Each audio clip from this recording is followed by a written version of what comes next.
You're conditioned to think that effort is always good, pushing hard, trying hard, achieving. After all, you've gotten to where you are today because of effort.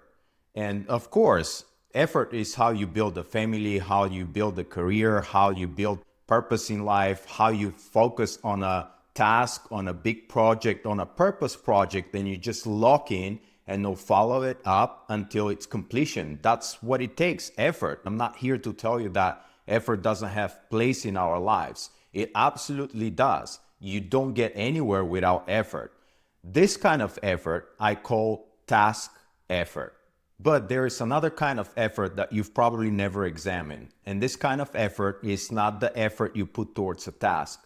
It's the effort you put towards performing, trying, presenting a version of yourself that's manicured, curated, just to be liked, just to be accepted, just so that others think better of you, just so that they see you in a light that you want to be seen. This kind of effort I call identity effort. And that's the performance effort. And you know what? Interestingly, your body has been tracking this kind of effort. I started noticing this through my 4-year-old son. Look, kids don't perform. They don't try to be somebody else. They don't try to present the version of themselves that they're not. They're just themselves. They just be.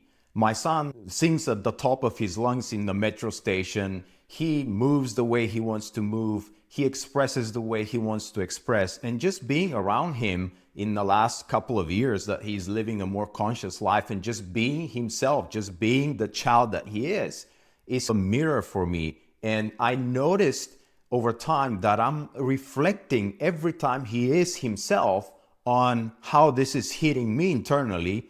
And that has started sending a message that could not continue ignoring, which was, oh, you're seeing a distinction here. And that's happening every single day.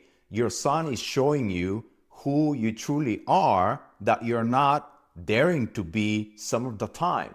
So I started reflecting on this and I started observing myself even more. And what I noticed is that when I am trying to perform, when I'm efforting, when I'm not my natural self, my body starts to tense. I notice my face locks up in a certain facial feature. I notice my body starts tensing. I come from an athletic, competitive background, and I know that tension in the body negatively affects outcomes. And every professional athlete will tell you this. That's not a theory, it's a science. Even 1% of tension in the body is affecting in a negative way the outcomes. The muscles don't fire the way they should supposed to fire. There is more tension, the range of motion is less, there is less fluidity, there is less agility, there is less speed. All of it is affected negatively just because of the tension in the body. But what nobody tells us is that the same thing happens in everyday life when we're tensing on the inside. So when you walk into a room and you present a version of yourself, you tense on the inside, and that's affecting everything. How you speak, how you communicate, how you think. The whole package is affected negatively. I believe that we're all hardwired to know and notice and feel when somebody's performing, when somebody's tensing, when somebody's presenting a version of themselves they're not, when somebody's offering a curated, inauthentic version of themselves. We're hardwired for this. We can't name it, but we feel something is off. We feel there is friction. And on the other hand, we also feel when somebody is just themselves, there is ease in there, there is no static, there is no effort, there is just flow around them. So the big shift for me was this. When I'm performing for others, my body tends to tense.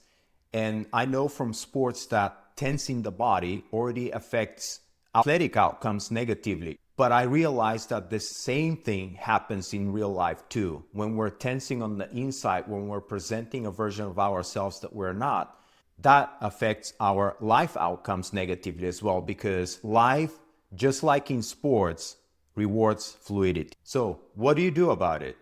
Look, this is not one of these videos where, oh, the message here is to be more authentic.